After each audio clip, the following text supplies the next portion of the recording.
بسم اللہ الرحمن الرحیم۔ تہجد اللہ کی طرف سے ہمارے لیے ایک ایسا بند دروازہ ہے جو صرف تہجد کی عبادت سے ہی کھلتا ہے۔ یہ دروازہ صرف ان لوگوں کے نصیب میں ہوتا ہے جو واقعی اللہ کے قریب ہوتے ہیں، اور سب سے بڑھ کر اللہ خود انہی تہجد کی طرف لاتا ہے۔ رہتا تو وہ خدا ہر طرف ہے، پر تہجد میں خاص سیاہ کالی چادر کے پیچھے رات کی اندھیرے میں صرف وہی لوگ اللہ کو دیکھ پاتے ہیں جس نے اللہ سے بے پناہ محبت کی ہو۔ اس وقت اللہ اور آپ کے درمیان ہونے والی گفتگو، آنسو سے بھری ہچکیاں، دل میں کی گئی باتوں کی آوازیں صرف اللہ کے سوا اور کوئی نہیں سن پاتا۔ اس وقت تہجد کے سجدے سے نہ تو سر اٹھانے کا دل کرتا ہے اور نہ ہی آسمان سے نظر ہٹانے کا، اور اگر ایسا ہو جائے کہ کبھی اسی دوران تمہاری اللہ سے تہجد میں ملاقات ہو جائے اور وہ تمہارے روبرو آ جائے اور وہ منظر تمہارے لیے معجزے سے کم نہ ہو۔ اللہ نے اتنا سکون کائنات کے کسی وقت میں نہیں رکھا جتنا تہجد میں رکھا ہے۔ تہجد ایسا پردہ ہے جو تمہارے اور اللہ کے درمیان حائل ہونے والے فاصلے سے اٹھ جاتا ہے، تاکہ نہ تمہارے مانگنے کی مشکل آئے نہ اس کی عطا دیکھنے میں۔ نماز تہجد اللہ تعالیٰ کی قرب حاصل کرنے اور اللہ تعالیٰ سے راز و نیاز کی باتیں کرنے کا بہترین وقت ہوتا ہے۔ اللہ پاک کو انسان کا نیند سے بیدار ہو کر اس کے سامنے سجدہ ریز ہونا اور آنسو کی موتیوں سے اپنی التجا، اپنی دعائیں طلب کرنا بہت پسند ہے۔ یہی وہ وقت ہوتا ہے جب انسان کو مقام سے نواز دیا جاتا ہے۔ تہجد کا خاموش سجدہ اور زار زار بہتے ہوئے آنسو کو وہ کبھی ضائع نہیں کرتا۔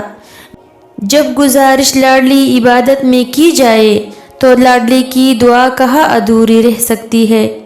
کائنات جو بھی کہے پر وہ ہو کر رہتا ہے جو اس کا بندہ اس سے مانگ لیتا ہے۔ وقتی تہجد تڑپ کر مانگی ہوئی دعائیں اللہ کے کن کے لیے تب تک کڑی رہتی ہے جب تک عطا کا دروازہ کھل نہیں جاتا، کیونکہ جو خود بلاوا بھیجے وہ انتظار تو کروا سکتا ہے مگر خالی ہاتھ کبھی نہیں لوٹائے گا۔ تہجد تک پہنچنا تمہارا بے وجہ تو نہیں ہے، آخر کچھ تو ہے جو ممکن ہونے والا ہے۔ تمہاری دعاؤں کی قبولیت کی نشانی اس سے بہتر اور کیا ہو سکتا ہے۔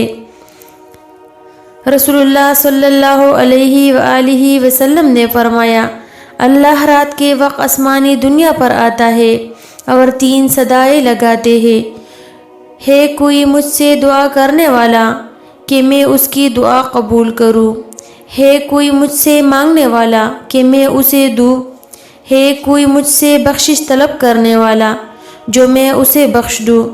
اللہ نے اگر دعاؤں کی جانب دل موڑا ہے تو کچھ تو ہے جو اس نے بدلنے کا سوچا ہے۔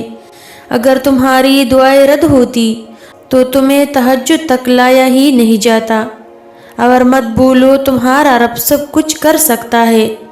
آپ کو کیا لگتا ہے تہجد تک آپ خود آتے ہیں؟ نہیں، آپ تہجد تک خود نہیں آتے، آپ کے لیے اللہ کا بلاوا آتا ہے۔ اللہ تعالیٰ آپ کو خود چنتے ہیں اپنے ان بندوں میں سے جو اس کے لیے سب سے زیادہ خاص ہے کہ آپ اٹھے اور اپنی غموں سے بھری ہوئی داستان اسے سنائیں۔ یہ وہ وقت ہوتا ہے جہاں صرف آپ کا رب اور آپ ہوتے ہیں، ورنہ سوچے جہاں پوری دنیا سو رہی ہو اور ایک بندہ اٹھے اپنے رب سے باتیں کرنے کے لیے، اپنے رب کو بتانے کے لیے کہ اس کا بندہ اس کے کن کا منتظر ہے۔ تہجد ایک امید ہے جب سب کچھ نا امید نظر آتا ہے۔ تہجد تو اللہ کو اپنا بہترین دوست بنانے کا سب سے بہترین ذریعہ ہے۔ تہجد کا سجدہ کوئی عام سجدہ نہیں ہے، اس تک پہنچ جانا کوئی عام بات نہیں ہے۔ اگر اللہ نے تم کو اس سجدے تک رسائی دی ہے تو سمجھ جاؤ قبولیت کی گھڑی اب نزدیک ہے۔